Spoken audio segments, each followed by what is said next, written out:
வணக்கம். நீங்க எங்க வீடியோ கமெண்ட்ஸ்ல கேட்டிருந்த சில பங்குகளை, அதாவது ஸ்டாக்ஸ் பத்தி ஆழமா அலசுறது தான் இன்னைக்கு எங்களுடைய நோக்கம். எங்களோட இந்த முயற்சிக்கு நீங்க ஆதரவளிக்க இந்த வீடியோவை லைக் பண்ணுங்க, சப்ஸ்கிரைப் பண்ணுங்க. ஒரு சின்ன வேண்டுகோள் மட்டும். கமெண்ட்ஸ்ல வர எல்லா பங்குகளுக்கும் எங்களால உடனடியா வீடியோ செய்ய முடியறதில்ல. ஆமா, அது ஒரு நடைமுறை சிக்கல். அதனால உங்களுடைய பங்கு சம்பந்தமான சந்தேகங்களுக்கு உடனடி பதில்கள் கிடைக்கணும்னா எங்களுடைய இலவச டெலிகிராம் சேனல்ல சேருங்க. அதோட லிங்க் கீழே டிஸ்கிரிப்ஷன்ல இருக்கு. அதிக சரிவை சந்திச்ச பங்குகள். இதுல முதல் பெயர் நம்ம எல்லாருக்கும் தெரிஞ்ச பிராண்ட் ஷீலா ஃபோம். ஸ்லீப்வெல் மெத்தைகள். ஆமா, ஸ்லீப்வெல் ஒரு பிரபலமான நிறுவனம். ஆனா இந்த வருடம் மட்டும் ஒரு 35-38% சரிஞ்சிருக்கு. என்ன நடந்தது இங்க? இங்கதான் முதல் சுவாரஸ்யமே ஆரம்பிக்குது. ஷீலா ஃபோமோட சேல்ஸ், அதாவது வருமானம் அதிகரிச்சிருக்கு. ஓ, சேல்ஸ் நல்லா இருக்கா? ஆமா, ஆனா லாபம் கிட்டத்தட்ட 50% குறைஞ்சிருக்கு. இதுதான் முதல் அதிர்ச்சி. என்னது, 50%? ஆமா, ஒரு கடைக்கு நிறைய பேர் வர்றாங்க, ஆனா கல்லாப்பெட்டில காசு கம்மியா இருக்கிற மாதிரி ஒரு நிலைமை.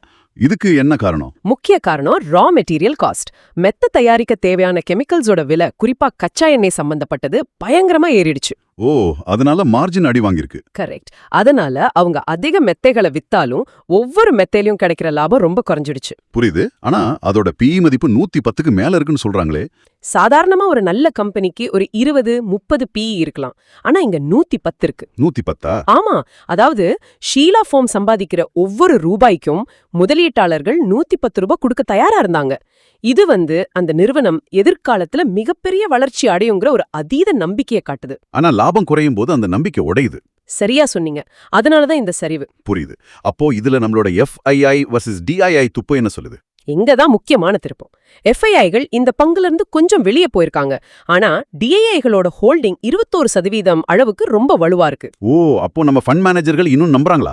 ஆமா, அவங்க என்ன நினைக்கிறாங்கன்னா, சரி, இப்போ மூலப்பொருள் விலை பிரச்சனை இருக்கு, ஆனா இவங்க கர்லான், ஃபெர்லிங்கோ மாதிரி பெரிய பிராண்டுகளை வாங்கி சந்தையில தங்களோட இடத்தை இன்னும் பலப்படுத்திக்கிறாங்க.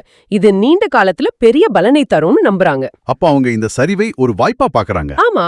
ஓகே, அதிக எதிர்பார்ப்பால அடி வாங்கின இன்னொரு பங்குக்கு போவோம். இது இன்னும் குழப்பமானது, பாதுகாப்பு துறை. நீங்க சொன்னீங்க இந்த துறை நல்லா இருக்குன்னு.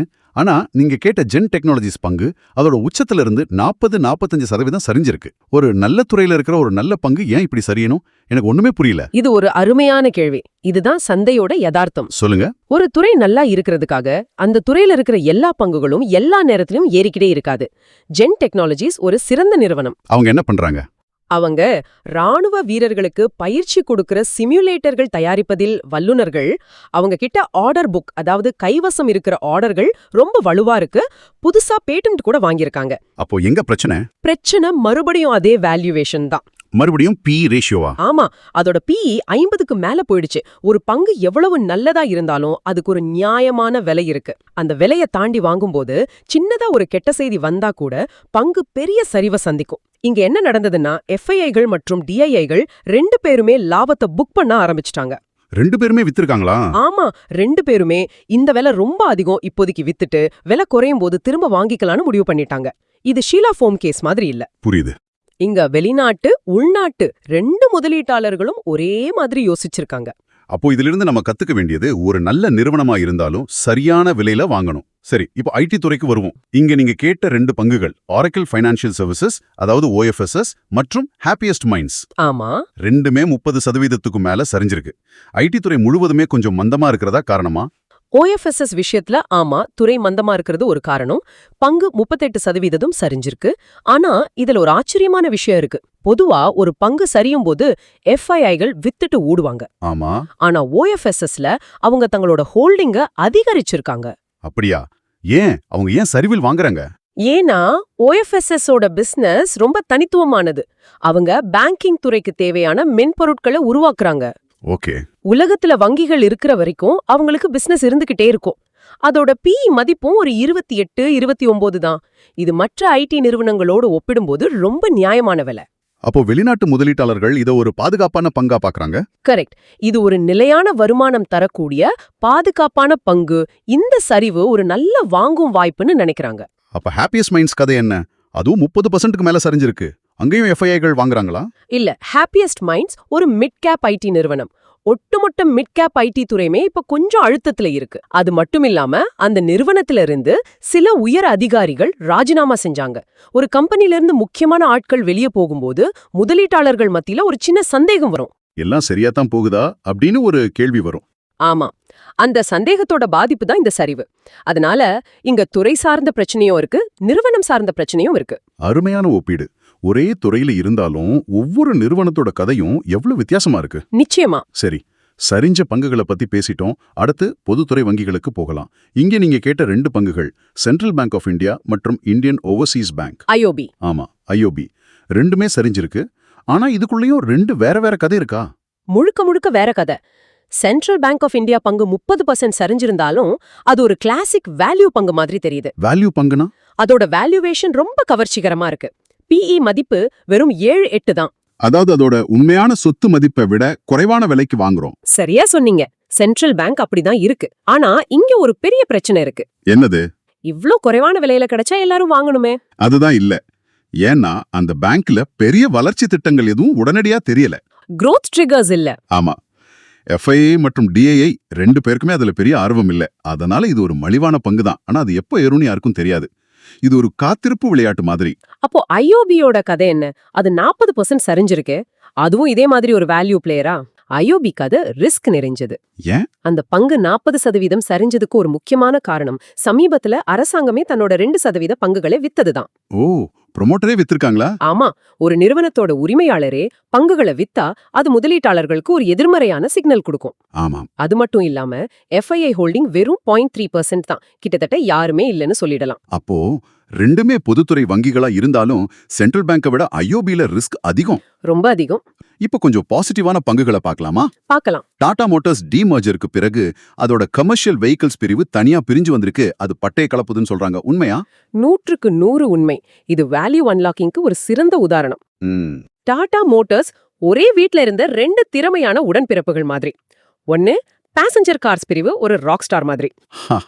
இன்னொன்னு கமர்ஷியல் வெஹிக்கிள்ஸ் பிரிவு, லாரி பஸ்ஸுன்னு அமைதியா ஆனா ரொம்ப லாபகரமா இயங்குற ஒரு விஞ்ஞானி. ஓகே. 2 பேரும் ஒரே வீட்ல இருக்கும்போது எல்லா வெளிச்சமும் ராக் ஸ்டார் மேலதான் படும். ஆனா இப்போ அவங்களுக்கு தனித்தனி வீடு, அதாவது டிமர்ஜர் கொடுத்ததும் அந்த விஞ்ஞானியோட உண்மையான திறமை இப்பதான் வெளியில தெரியுது. சூப்பர் உதாரணம். அப்போ நம்பர்ஸ் எப்படி இருக்கு? நம்பர்ஸ் அசத்துது. அவங்களோட வாகன விற்பனை வளர்ச்சி போன வருஷத்தோட ஒப்பிடும்போது 12% 29% வரை அதிகரிச்சிருக்கு. பல முன்னணி புரோக்கரேஜ் நிறுவனங்கள் இந்த பங்கு மேல ரொம்ப பாசிட்டிவா இருக்காங்க. இது ஒரு தெளிவான வளர்ச்சி பாதை. வளர்ச்சி பாதைன்னு சொல்லும்போது அடுத்தது ஒரு புதிய டெக்னாலஜி நிறுவனம், சிஐ இன்ஃபோசிஸ்டம்ஸ். நம்ம மேப்மா இந்தியா. ஆமா, இதோட நிலைமை எப்படி இருக்கு? இது கிட்டத்தட்ட ஒரு மோனோபோலி மாதிரி இல்லையா? ஆமா, இந்திய டிஜிட்டல் மேப்பிங் துறையில அவங்க தான் தலைவர். ஆனா அதோட பிஇ மதிப்பு 57. இது ரொம்ப அதிகம். ஒரு பக்கம் அவங்களுக்கு போட்டியாளர்கள் ரொம்ப குறைவு. புதுசா அரசு தனியார் நிறுவனங்களிடமிருந்து நிறைய ஒப்பந்தங்கள் கிடைக்குது. ஆனா மறுபக்கம் இந்த அதிக வேல்யூவேஷன் ஒரு ரிஸ்க். எஃப்ஐஐகள் இந்த அதிக விலைய பார்த்து கொஞ்சம் பங்குகளை வித்திருக்காங்க. ஆனா டிஏஐகள், நம்ம ஒரு மியூச்சுவல் ஃபண்டுகள், அவங்களோட முதலீட்டை அதிகரிச்சிருக்காங்க. ஏன் இந்த வித்தியாசம்? டிஏஐகள் என்ன பாக்குறாங்க? டிஏஐகள் இந்தியாவோட டிஜிட்டல் எதிர்காலத்தை பாக்குறாங்க. ட்ரோன் டெலிவரி, எலக்ட்ரிக் வாகனங்கள், ஸ்மார்ட் சிட்டிஸ். எல்லாத்துக்கும் மேப் தேவை. ஆமா, எல்லாத்துக்கும் துல்லியமான டிஜிட்டல் மேப் தேவை. அந்த துறையில மேப்மா இந்தியா தான் முன்னோடி. அதனால இப்போதைக்கு விழி அதிகமா இருந்தாலும் இது 10 வருஷம் கழிச்சு மிகப்பெரிய நிறுவனமா வளர வாய்ப்பு இருக்கு. நாம இப்பவே முதலீடு செய்யணும்னு டிஐஐகள் நினைக்கிறாங்க. இதுதான் உள்நாட்டு முதலீட்டாளர்களுக்கும் வெளிநாட்டு முதலீட்டாளர்களுக்கும் உள்ள பார்வை வித்தியாசம். சரியா சொன்னீங்க. வாவ். கடைசியா இன்னும் 2 ஐடி பங்குகள் இருக்கு, சொனாட்டா சாஃப்ட்வேர் மற்றும் டாடா டெக்னாலஜிஸ். இத பத்தி சுருக்கமா சொல்லுங்க. சொனாட்டா சாஃப்ட்வேர்ல இந்த எஃப்ஐஐ வெர்சஸ் டிஐஐ கதை அதோட உச்சத்தை அடையுது. அப்படியா? கடந்த சில காலாண்டுகளா எஃப்ஐஐகள் அவங்க ஹோல்டிங்க குறைச்சிக்கிட்டே வர்றாங்க. ஆனா அதே நேரத்துல டிஐஐகள் அவங்க ஹோல்டிங்க 26% மேல அதிகரிச்சிருக்காங்க. 26%? இது ரொம்ப அதிகம். இது ஒரு சாதாரண விஷயம் இல்ல. டிஐஐகள் ஒரு பங்குல இவ்ளோ பெரிய நம்பிக்கை வைக்கிறாங்கன்னா அவங்களுக்கு அந்த நிறுவனத்தோட எதிர்காலம் பத்தி ரொம்ப தெளிவான ஒரு பார்வை இருக்குன்னு அர்த்தம். சொனாட்டாவோட மைக்ரோசாஃப்ட் பார்ட்னர்ஷிப் ஒரு காரணமா? அது ஒரு முக்கியமான காரணம். அத நம்ம உள்நாட்டு ஃபண்டுகள் சரியா புரிஞ்சுக்கிட்டு முதலீடு செய்றாங்க. அப்போ பெரிய ஐபிஓவுக்கு பிறகு வந்த டாடா டெக்னாலஜிஸ் பங்கு லிஸ்ட் ஆனதுக்கு பிறகு கொஞ்சம் சரிஞ்சிருந்தாலும் அதோட பிஇ மதிப்பு ஒரு 38-40 இருக்கு. இது அதிகமா இல்லையா? இது அதோட போட்டியாளர்களான KPIT, டாடா எலக்ஸியை விட கொஞ்சம் அதிகம்தான். ஆனா இன்ஜினியரிங் ரிசர்ச் அண்ட் டெவலப்மெண்ட், அதாவது ER&D சேவைகளுக்கான தேவை உலகளவுல ரொம்ப வலுவா இருக்கு. ஆமா. ஒரு கார்ல இருந்து விமானம் வரைக்கும் எல்லாத்துலயும் டெக்னாலஜி அதிகமாயிட்டே போகுது. அந்த தேவையை டாடா டெக்னாலஜிஸ் பூர்த்தி செய்யுது. டாடா குழுமத்தோட ஆதரவும் இதுக்கு ஒரு பெரிய பலம். அப்போ நீண்ட கால நோக்குல இது ஒரு நல்ல பங்கா பார்க்கப்படுது. ஆமா. அருமை. இன்னைக்கு நாம பல பங்குகளை ஒரு புதுமையான கோணத்துல அலசிட்டோம். சரிவில் இருக்கும் பங்குகளுக்கு பின்னால் இருக்கும் உண்மை காரணங்கள், பொதுத்துறை வங்கிகளுக்கிடையேயான பெரிய வித்தியாசம், டாடா மோட்டார்ஸ் CV போன்ற வளர்ச்சி பங்குகள்னு பல விஷயங்களை பார்த்தோம். இது உங்களுக்கு ஒரு தெளிவு கொடுத்திருக்கும்னு நம்புறேன். அடுத்து நான் எந்த பங்க ஆய்வு செய்யணும்னு நீங்க நினைக்கிறீங்களோ அதை மறக்காம காமெண்ட்ஸ்ல சொல்லுங்க. இந்த அலசலை பார்த்ததற்கு மிக்க நன்றி. இந்த பங்குகள் குறித்த உங்களுடைய கருத்துக்களையும் காமெண்ட்ஸ்ல பகிர்ந்து கொள்ளுங்கள். நினைவிருக்கட்டும், இந்த காணொளி கல்வி நோக்கத்திற்காக மட்டுமே. எந்த ஒரு முதலீட்டு முடிவையும் எடுப்பதற்கு முன்பு உங்களுடைய நிதி ஆலோசகரிடம் கலந்தாலோசிப்பது மிகவும் அவசியம். நன்றி.